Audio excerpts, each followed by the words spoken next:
Assalamualaikum warahmatullahi wabarakatuh. Gimana kabarnya teman-teman semua? Semoga kita selalu diberi kesehatan. Amin. Di sini saya dan adik pertama akan menjelaskan beberapa materi tentang komunikasi bisnis. Baik, kita langsung aja ke materinya. Sebelum itu, mohon maaf Bapak, saya tidak on cam karena kamera sedang bermasalah. Oke, lanjut. Yang pertama, dasar-dasar korespondensi, bisnis, dan penulisan resume, serta lamaran dan wawancara. Apa sih korespondensi itu? Korespondensi adalah perihal surat menyurat. Pengertian korespondensi adalah perihal hubungan antara bunyi yang satu dan yang lain dalam sajak. Pengertian korespondensi adalah teknik membuat surat dan berkomunikasi dengannya. Surat itu sendiri adalah sarana komunikasi untuk menyampaikan informasi tertulis oleh satu pihak kepada pihak lain dengan tujuan memberitahukan maksud dari pesan si pengirim. Kemudian, sedangkan surat bisnis adalah jenis surat yang memiliki fungsi sebagai alat komunikasi tertulis untuk berbagai tujuan bisnis dan dunia kerja. Tujuannya pun bermacam-macam, mulai dari undangan, kesepakatan, informasi pernyataan, dan lain-lain. Fungsi surat bisnis itu sendiri terbagi atas 6 fungsi. Yang pertama, tanda bukti tertulis otentik. 2. Alat pengingat. 3. Dokumen historis. 4. Utusan atau duta organisasi. 5. Sebagai barometer kegiatan organisasi. Dan yang terakhir, dasar penilaian keputusan. Kemudian surat juga dikelompokkan dalam beberapa kelompok, misalkan dengan berdasarkan sifatnya, yaitu ada surat pribadi, surat resmi, surat sosial, surat niaga, dan surat dinas. Kemudian dari berdasarkan wujudnya ada kartu pos, warkat pos, surat bersampul, nota, dan telegram. Berdasarkan isinya ada sangat rahasia, konfidensial, dan biasa. Kemudian berdasarkan proses penyelesaiannya bisa sangat segera, dan biasa. Terus bagian dan bentuk surat juga ada beberapa, seperti yang pertama, bagian dari surat itu kepala surat, harus ada kop surat. Kemudian yang kedua, tempat dan tanggal surat, nomor surat, lampiran yang disertakan, hal atau perihal, alamat tujuan, salam pembuka, isi surat penutup, nama pengirim, dan tanda tangan. Dan terakhir bisa menggunakan tembusan. Kemudian dari bentuk surat itu sendiri ada 6, yaitu surat full block style, bentuk lurus penuh. Yang kedua ada semi block style, bentuk setengah lurus.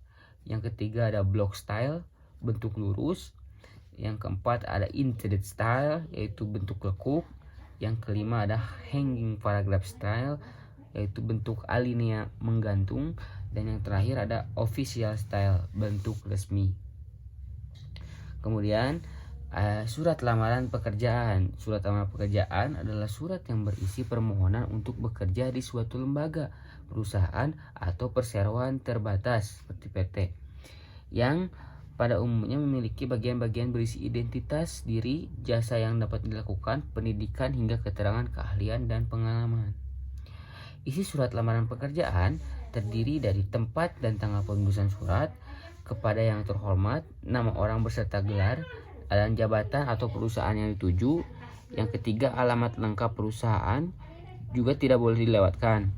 Yang keempat, salam pembuka. Yang kelima, kata pengantar dan pembukaan. Yang keenam, biodata pribadi. Yang ketujuh, pengalaman kerja dan kemampuan Anda. 8, penutup. 9, lampiran surat lamaran kerja.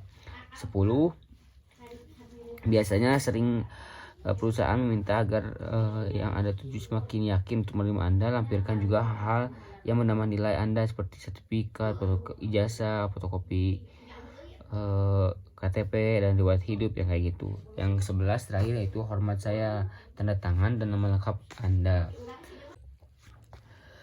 Lanjut, hal-hal yang diperhatikan saat membuat surat lamaran pekerja adalah: 1. Penulisan menggunakan bahasa yang baik dan benar.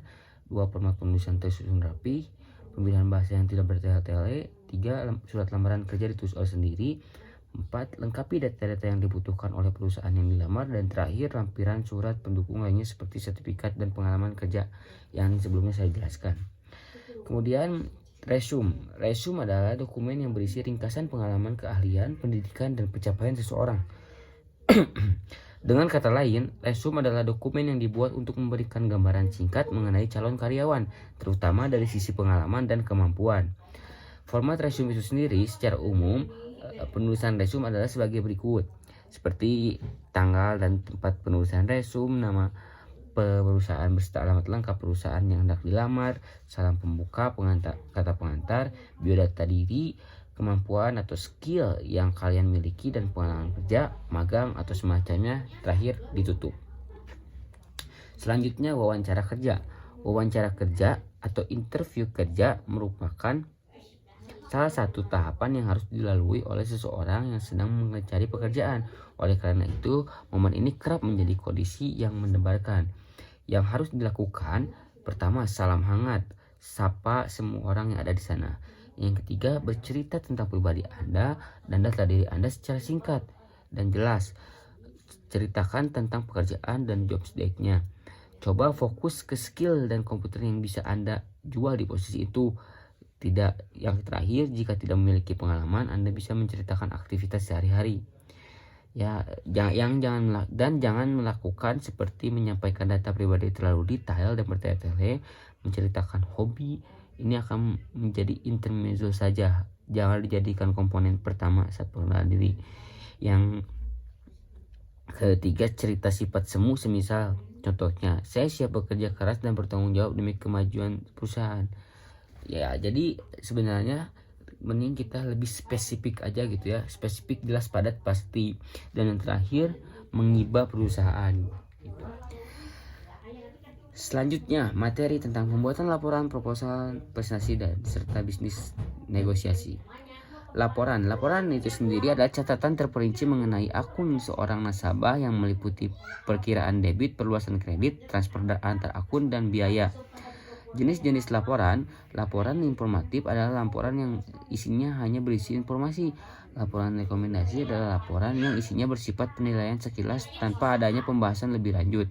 Laporan analisa adalah laporan yang isinya berupa hasil analisa secara mendalam. Kemudian laporan kelayakan adalah laporan yang isinya seperti hasil penentuan kelayakan dan pemilihan mana yang terbaik.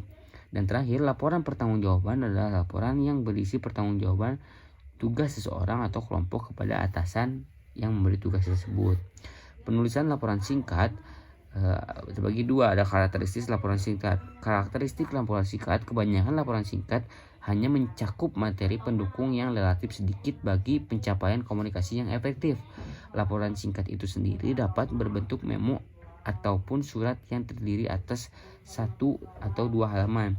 Laporan singkat mencakup beberapa elemen yang paling dalam suatu laporan formal, antara lain gaya penulisan pribadi yang menggunakan gaya penulisan orang pertama dan kedua, grafik untuk lebih menekankan penulisan, judul dan subjudul dalam tubuh laporan. 4.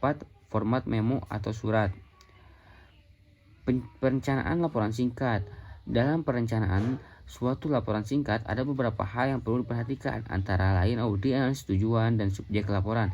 Masing-masing elemen akan mempengaruhi format dan panjang gaya serta organisasi suatu laporan. Ada beberapa format laporan yang dapat dipilih oleh penulis, antara lain seperti pre-printed, surat, memo, dan manuskrip.